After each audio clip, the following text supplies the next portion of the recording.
Hey y'all, what's up? Eric Johnson back with y'all again with a live stream that I wish that I wasn't doing, but we have lost one of our legends once again. I did a live stream video a couple of days ago on the late great Jim Brown. Um, it has come to my attention that we have lost one of our legends within music, within Black American music history. We had lost a great person, a rock and roll Hall of Famer, a beloved mother, a beloved individual within the Black American community, um within different communities all around the world. Tina Turner has been pronounced dead a couple of hours ago at the tender age of 83. One of the greatest female solo artists of all time, one of the GOATs within rock and roll musical history and within, different subgenres. You know,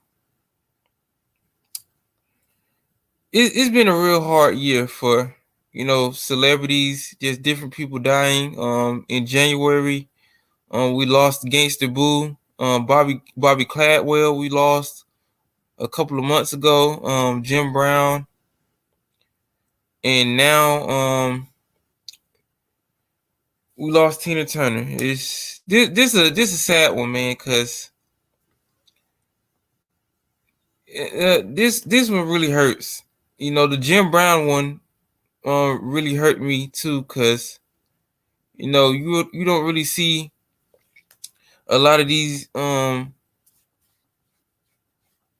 older people within our community staying alive much longer. They try to hold on, but with health issues, and when it's their time to go, it's their time to go.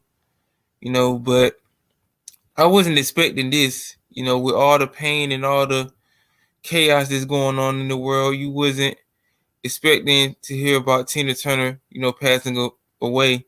So I'm going to read some of her information off Wikipedia, which has already been updated with her born day and now her death day, which is being May 24th, 2023. And thank you, Sam, for coming in. Rest in peace to Tina Turner.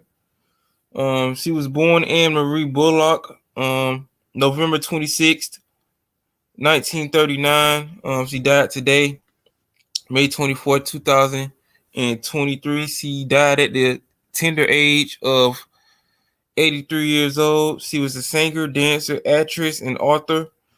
She is widely referred to as the Queen of Rock and Roll, which she is. She definitely deserved that title. She wrote for prominence as the lead singer of the Ike Tina Turner Revue before launching a successful solo career in the late 70s. Yes, you're right, Sam. She was definitely a true icon of significant proportions. And I already know what they do on these websites, which most likely they have already did. Most likely in a matter of days, you will see a good amount of her albums being crazy prices. They always do this with musicians and celebrities that die when it comes to them, like actually, making albums, compilation albums. They always raise their prices. They've been doing that for the longest. So, everybody gonna try to get their money's worth from the late great Tina Turner's death. So, everybody trying to make $1 out of 15 cents when it comes to, death within music. So y'all just gotta be on the lookout for that. You better get these people's music while you can, cause you never know when they're gonna pass and when you're gonna hear like sad news about them, you know, um, passing away. That's what's up, Sam. Way before my time. I was born in '94. Didn't never get a chance to see Tina Turner. Never seen to get a chance to see a lot of musical greats, from yesteryears. So we can only just look at, stuff on YouTube, or, get like physical copies of like live performances on VHS, DVD, etc. You can only see these people while they're still alive, or if they passed away, you know, farther than when you was born. You can only see them like on TV or on YouTube and stuff. So let me keep reading some more of her information. She was born in Brownsville, Tennessee. She died in Switzerland today at the age of 83. Krusnach, Zurich, Switzerland. She had dual citizenship, but when she became a Switzerland citizen in 2013, I think she had to give up her U.S. passport or something. If I'm not mistaken, I might be wrong for that. I might be wrong about that. If somebody can just put that in the chat for me. I just ordered one of her books off eBay. I just went and copped that before they raised the prices on most of her physical media, which is having to be books, cassette tapes, 8-track tapes, CDs, etc. So if you have any Tina Turner memorabilia, you might as well just hold on to it, because we already know the scavengers finna be out here just searching for CDs, rare vinyl records from her, and just different Tina Turner memorabilia. So yeah, you might as well get her stuff while you can. Her occupations was a singer, dancer, actress, and author. Her years of being active in the business was from 1957 to 2023. She was married to Ike Turner for 16 years until they divorced in 1978. And she had another marriage. She was married to a man called Irwin Batch. Relatives: Ali Bullock, which is her sister. Afdia Turner, daughter-in-law. Eugene Bridges, first cousin, once removed. I'm gonna go to her rewards category. Okay, you want to listen to her audiobook. I want the physical because I'm more of a reader. I'd rather have the book in my hand, Sam. But you got all types of different ways you can listen to, books nowadays. But most of the time, I rather have her books and stuff. With me collecting music, I rather have the physical CDs, cassette tapes, 8-track tapes, vinyl records, etc. Hey, Yusuke, how you doing? Nice to see you in here. So thank y'all for coming in. I'm not gonna stay on for too long. I'm just trying to go through her accomplishments and just go through her life and just end it with some final thoughts. So this another icon gone way before her time. We losing them day by day. We still feeling the loss of Jim Brown. I'm still getting over the death of Bobby Cladwell. It still really hurts to see him not here. And I'm still it feels real strange that Gangsta Boo's not here neither. It's not gonna be the same with her and Lord Infamous being gone for 3-6 Mafia, so it's kind of hard when some of these celebrities pass away, if it happened to be from drug overdoses or just being like old, battling like diseases, sickness, and stuff like that. I'm not familiar with Mick Jagger like that, but that's good, Sam. I know who Mick Jagger is though, but I'm not familiar with none of his music. So that's a good thing that Mick Jagger loved Tina Turner's music. That's what's up. Let me go through some of her awards and accomplishments. Okay, she got 3 American Music Awards. She was nominated 8 times for that. 7 Billboard Awards. She was nominated 7 times. She won all those. She has 8 Grammys. She was nominated 25 times for the Grammys. She is a 3-time Grammy Hall of Fame recipient. She is a Grammy Awards specialist recipient. She has won it one time. She has never won a Tony Award, but she was nominated for it one time. She has 160 total wins of awards, and she was nominated 180 plus times. So American Music Awards. In 1985, she won favorite soul and R&B female artist, and she won favorite soul slash R&B female video artist. She was nominated 3 times within that year for favorite solo R&B single for What's Love Got to Do with It, favorite pop slash rock single for What's Love Got to Do with It, and in 1986 she won favorite pop slash rock female artist. In 1987, she was nominated 2 times for favorite pop slash rock female video artist. Billboard Year-End Charts Awards. In 1984, she won 4 awards, and she was nominated for Song of the Year. What's Love Got to Do with It, but she didn't win. She had Comeback of the Year in 1984, Artist of the Year in 1984, Female Vocalist of the Year 1984, and Soul slash R&B Artist of the Year. I think that when the Private Dancer album came out within that 1984 year, or most likely it came out in 85, but I think the Private Dancer album came out in 1984, if I'm not mistaken. If I'm wrong, somebody correct me in the comment section. Okay, he is from the Rolling Stones. I'm not familiar with them neither. I heard of the Rolling Stones though, but a lot of these outlets can be like real pissy about certain artists and genres and stuff, so I don't really take them seriously. Sam.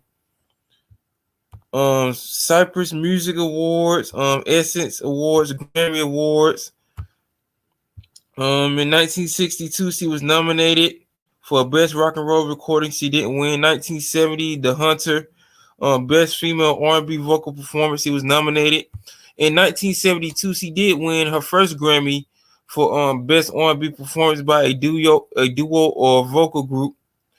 She won it with Ike Turner, her late husband. And in 1975, she was nominated 3 times, but she didn't win for Best Female R&B Vocal Performance, Best Soul Gospel Performance, and Album of the Year. In 1985, she was nominated, but she didn't win a Grammy for Album of the Year.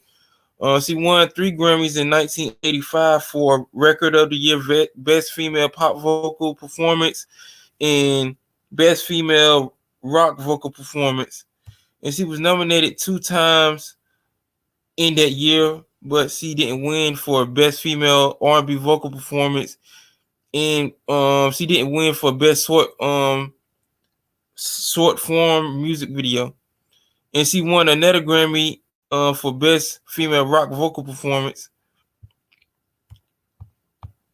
1987, she won a Grammy for Best Female Rock Performance for Back Where You Started. And she was nominated one more time in 1987, but she didn't win for Best Female Pop Vocal Performance. In 1989, she won for Best Female Rock Vocal Performance. And this is all at the Grammys, so yeah. Let me go back to the 1989. Yeah. She didn't win no Grammys in the 90s. She was nominated in 1990 for Best Rock Vocal Performance. She didn't win. In 1991, she was nominated Best Female Rock Vocal Performance. She didn't win. 1993, Best Female Pop Vocal Performance. She was nominated but didn't win. And in 1998, she was nominated for Best Long Form Music Video for Live in Amsterdam Wildest Dreams Tour. She didn't win. Her last Grammy was in 2008. River, the Joni Letters shared with various artists. She won Album of the Year in 2008. Let me go back and look at her beginnings. Turner began her career with Ike Turner's Kings of Rhythm in 1957 under the name Little Ann. She appeared on her first record, Boxtop, in 1958. In 1960, she debuted as Tina Turner with the hit duet single A Fool in Love. The duo, Ike and Tina Turner, became one of the most formidable live acts in history. They released hits such as It's Gonna Work Out Fine, River Deep, Mountain High, Proud Mary, and Nutbush City Limits before disbanding in 1976.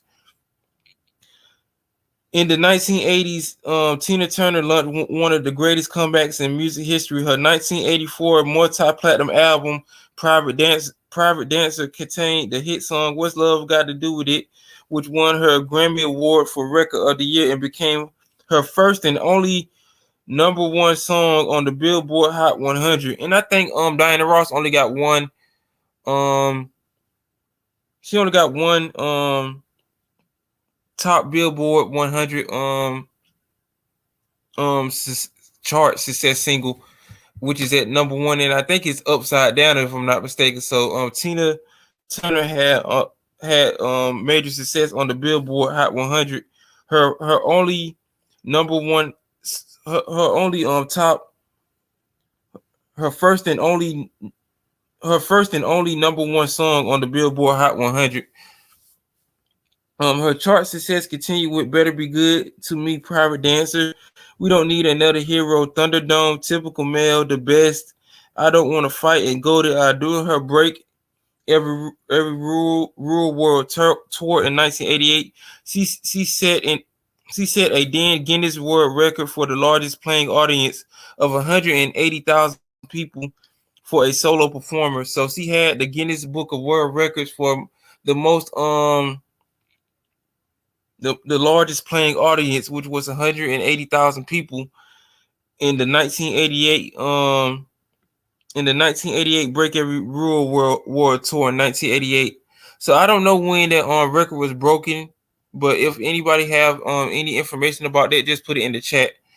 We got 3 people in the building. Thank y'all for showing up to give Tina Turner her flowers. Like, share, comment, subscribe on the video. Thumbs up the video too. It helps. Tina Turner also had a acting career. She was in films like Tommy 1975 and Mad Max Beyond Thunderdome 1985. In 1993, the classic What's Love Got to Do with It, a biographical film adapted from her autobiography Ike Tina My Life Story, which I just ordered on eBay, was released in 2009. Turner retired after completing her Tina 50th anniversary tour, which is the 15th highest growing tour in the 2000s. In 2018, she became the subject of the jukebox musical Tina. Tina Turner has sold over 100 million records worldwide. Tina is one of the best-selling recording artists of all time. She has received 12 Grammy Awards, which include 8 competitive awards, 3 Grammy Hall of Fame achievements, and a Grammy Lifetime Achievement Award. She was the first black artist and woman to be on the cover of Rolling Stone. Rolling Stone ranked her the 100 greatest artists of all time and the 100 greatest singers of all time. Tina Turner has a star on the Hollywood Walk of Fame and the St. Louis Walk of Fame. She was twice inducted into the Rock and Roll Hall of Fame with Ike Turner in 1991 and as a solo artist in 2021. She was also a 2005 recipient of the Kennedy Center Honors and Woman of the Year Award.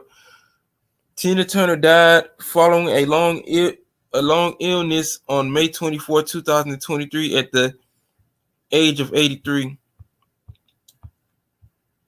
Her discography is Tina Turns the Country On 1974, Acid Queen 1975, Rough 1978, Love Exposing 1979, 1984 Private Dancer, 1986 Break Every Rule, 1989 Foreign Affair, 1996 Wildest Dreams, and 1999 24/7.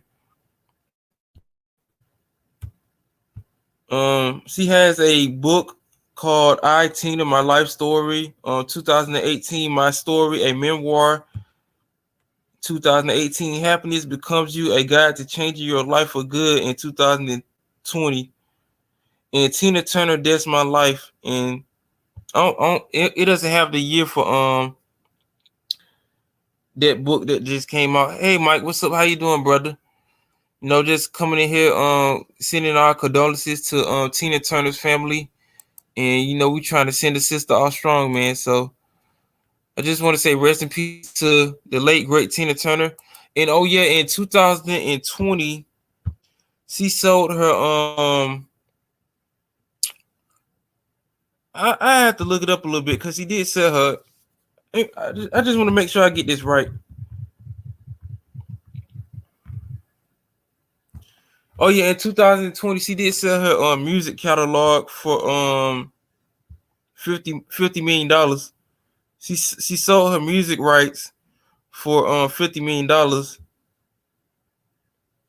And let me just read some information off that, because I'm getting this information from bbc.com. This is this is the story by Mark Savage. This was published on October 6, 2021. Tina Turner sold the rights to her music catalog, which includes hits like "The Best" and Nutbush City Limits, to music publishing company BMG. The deal also sees BMG acquire the rights to Turner's name, image, and likeness for future sponsorship and merchandising deals. So she sold her music catalog. So they got the rights to her name, her image, and likeness for future sponsorship and merchandising deals. The publishing company BMG. Yeah, this what I was saying, brother Mike. Last week it was Jim Brown. Now this week is Tina Turner.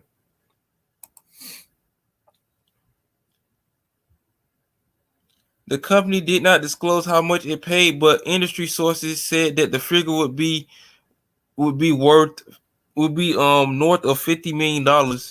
Turner said she was confident her music was in reliable hands. The then 81-year-old is one of the most recognizable and vibrant stars in pop music history.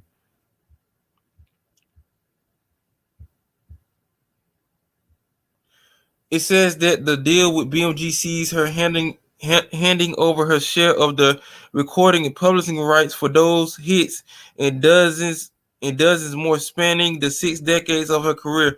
Warner Music will remain the record company distributing the star's music.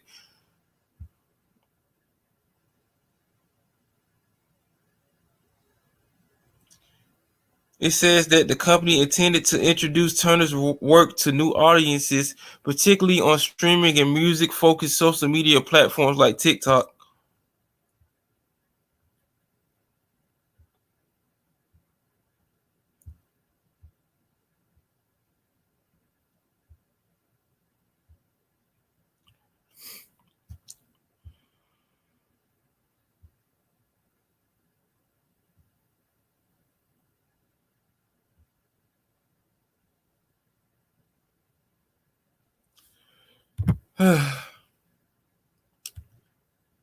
If anybody wanted to come in to share your condolences to Tina Turner before I get up out of here, y'all can come in before I get off. I just wanted to send my condolences to the Tina Turner family, and I just wanted to say rest in peace to the Queen of Rock and Roll, Tina Turner. Before I get up out of here, if anybody wanted to come on, I do got to go over to my brother Pharaoh Speaks live stream and see what he's doing. So if y'all want to see me over there, just go to Pharaoh Speaks Over the Top Impressions. Just go to his channel. He's doing a live stream now. So I'm gonna be over there chopping it up with my brother, and we just gonna be chopping it up.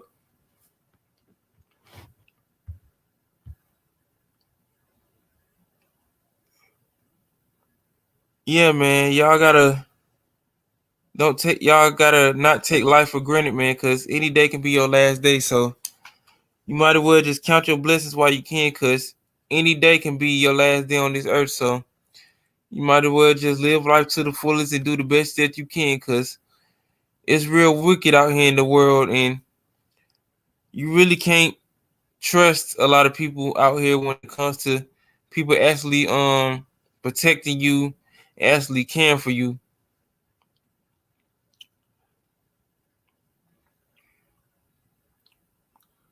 Oh yeah, Michael Lewis, I heard about that, what Chris Jericho said.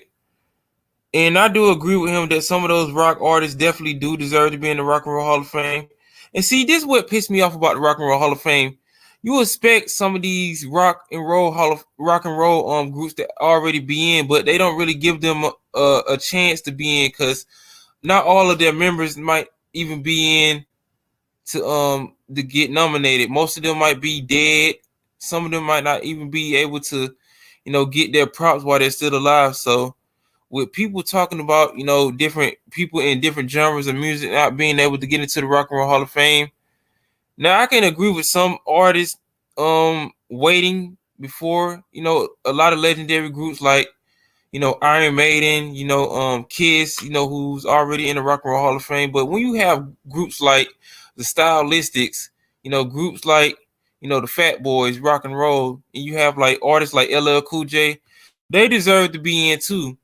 And I would like them to get into with the rock and roll groups of, the 70s and the 80s. But when you think of rock groups that paved the way for a lot of this music right about now within different cultures and different subcultures in music, they deserve to get in too and deserve to get props too. Just like LL Cool J, just like Missy Elliott.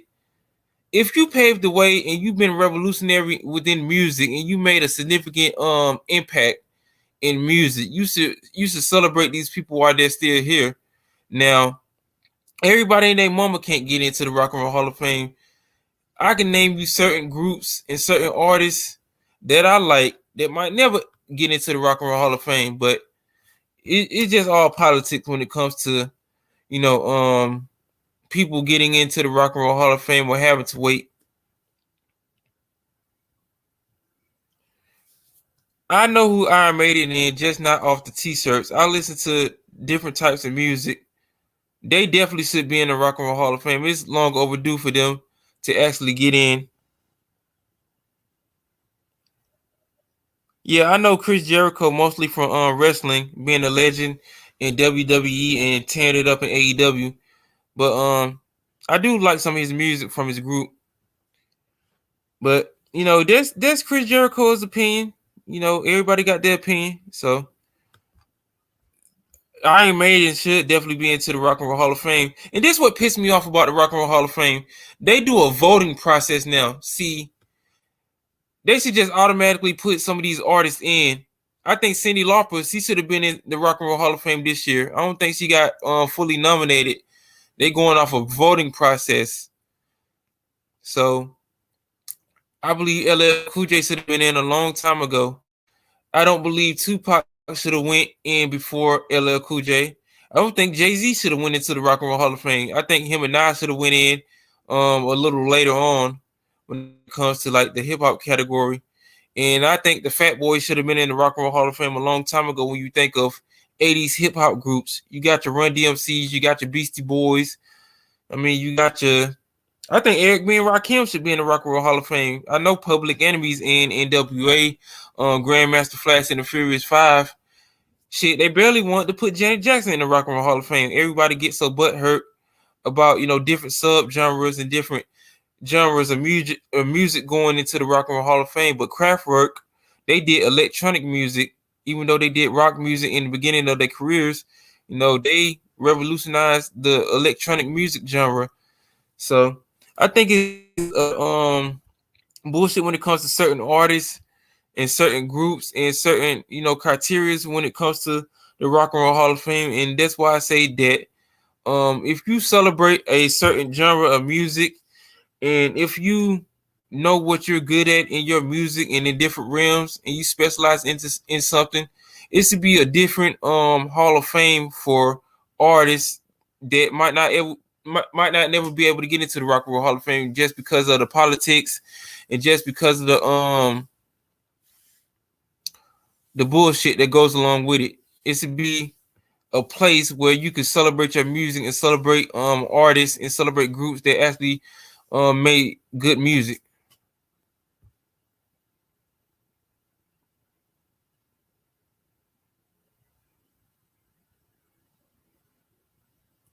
Yeah, it depends because in the beginning, I think you had to be nominated after 15 years of your first album.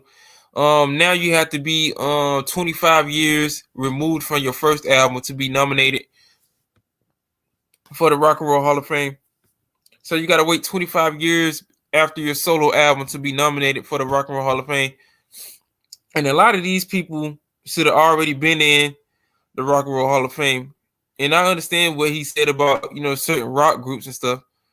They should have been in the Rock and Roll Hall of Fame a long time ago. It shouldn't even be a voting process for, certain rock and roll groups and stuff. It shouldn't be a process for certain artists and certain in certain groups and different genres of music when it comes to them being rock stars and just being innovators when it comes to music within that genre and within the culture. Yeah, that's how I see it, Yusuke. But I do respect the people who's been nominated and will always be cemented within music history. I can't fault them for that neither, but it's a lot of politics when it comes to the Rock and Roll Hall of Fame, and you know you just gotta, I don't know.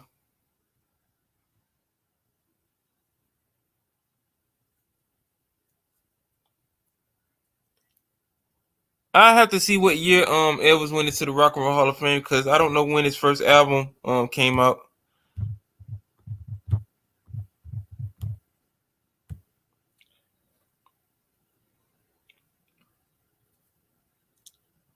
He was inducted in 1986.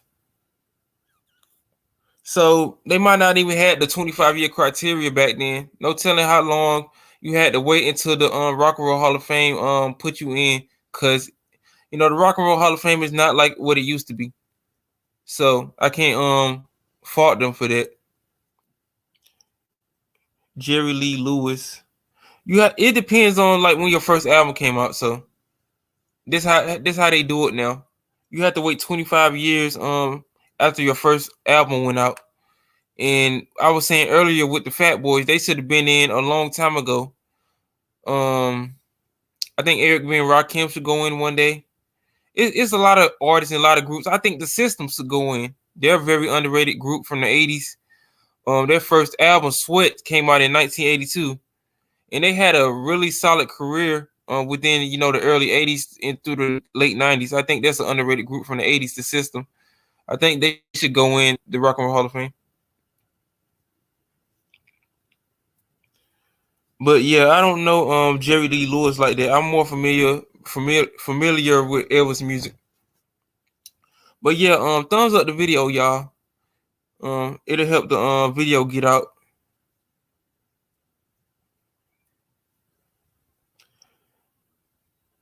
Yeah, there's a lot of people that shouldn't be in the Rock and Roll Hall of Fame, but I can't throw away what he did for rock and roll music, and I can't throw away what a lot of these people who did like crazy shit did for music. I'm not a fan of R. Kelly though, but I know that nigga's a musical genius though. But I know it's a strange side with him and the things that he was doing within R&B. But I can't fault the nigga for making some of the greatest music of all time. So you know it's a win-lose situation. You like listening to this nigga's music though, but then the whole thing with Aaliyah and I don't know, man. It's a lot of people that's in the Rock and Roll Hall of Fame that you heard stories about doing some crazy weird shit. I'm gonna just leave it at there. So, it's blood on a lot of motherfuckers' hands when it comes to them actually being Rock and Roll Hall of Famers though. So I don't know, man.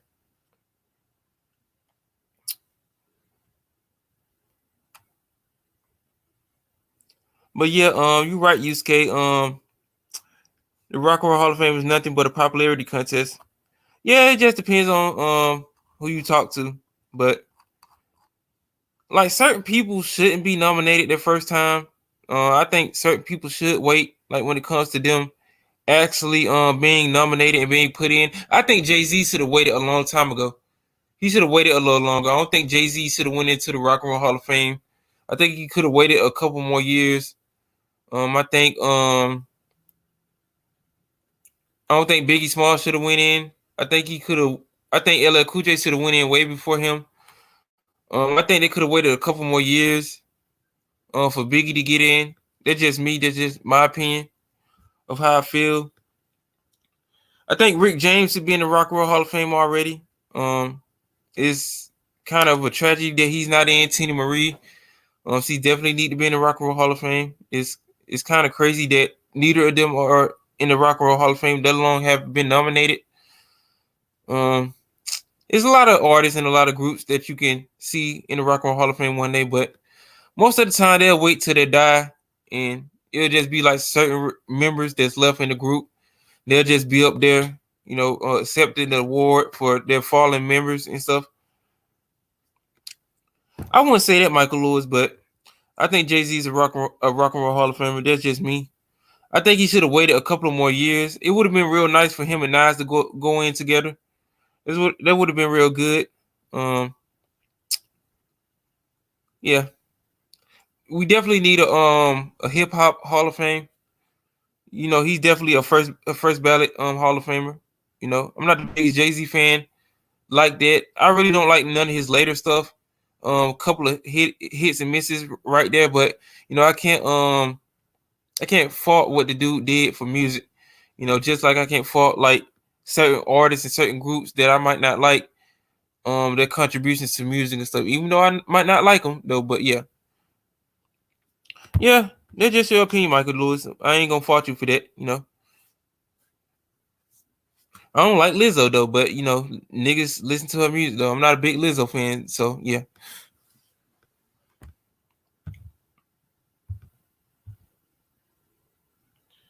Yeah, everybody making Tina Turner videos, celebrating her life and legacy.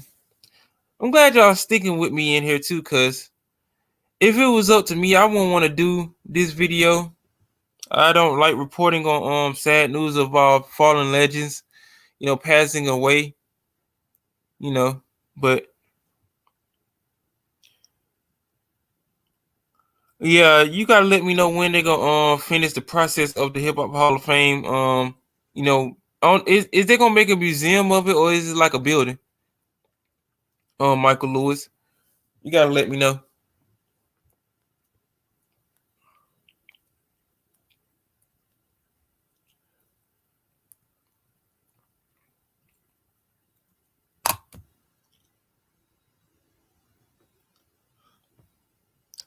Like I was saying, I'm more familiar with him being a wrestler. I listen to certain songs from him. I like Judas. I don't really know his band like that, but I know that he's been doing music for the longest. But I'm more familiar with him tearing it up in the wrestling ring. Within the World Wrestling Federation era. Him being one of the he's one of the greatest, if not top 5 greatest intercontinental champions of all time. And the closest person I see breaking his intercontinental championship record is The Miz. So he's definitely top 5, top 10 greatest intercontinental champions of all time. So I can understand him in the wrestling ring though, but music, I'm kind of, I don't really know his music like that. I'm more familiar with him being a wrestler. I grew up listening to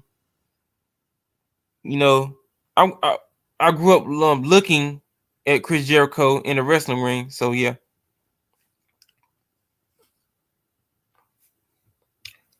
Yeah. It be like that sometimes with some of these wrestlers and stuff. I didn't know Jeff Hardy make music and stuff. I'm more familiar with him taking suicide dives off ladders and stuff. So yeah. It just depends. But yeah, man, everybody got their opinion. So, I don't really fault him for that. I mean, that's just his opinion. So, I mean,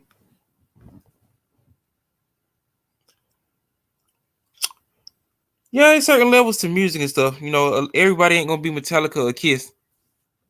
Hell, everybody ain't gonna be Jay-Z or Nas, let alone Eminem. But I just don't fault people who's not at the top level of music. I just listen to some of everything. If I don't like it, I don't listen to it. But if I do like it, I listen to it and try to give it a chance. Most of the time, like when it comes to certain music that these kids make out here these days, I really don't give it a chance because a lot of that shit be garbage and stuff. But only I stick to like music that's for me, and I know that I'm gonna buy or listen to or add to my collection. So yeah. But yeah, I'm gonna end the video right here. I just wanted to come on and say rest in peace to the late great Tina Turner. 83 years is a long time on this earth. So, she's in a better place now. We all gotta go someday. So I just want to say my condolences to her family members and my condolences to her children.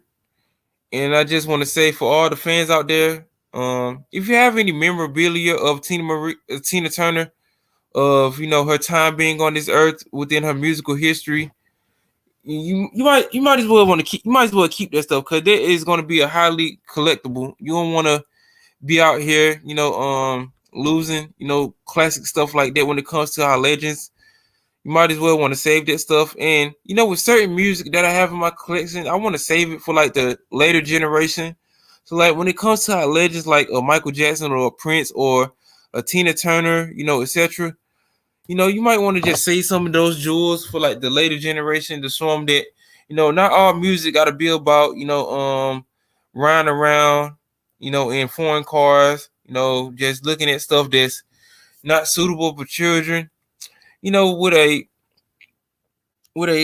woman like Tina Turner, she gave you something that was classical. She gave you something that was fierce, and she definitely gave you something that will live for hundreds and hundreds of years, let alone future generations to come. So I just want to thank y'all for coming into the building, giving your condolences to the late great Tina Turner. And that's gonna be it for the live stream. Like, share, comment, subscribe, and I will see y'all in the next video. Peace out, y'all.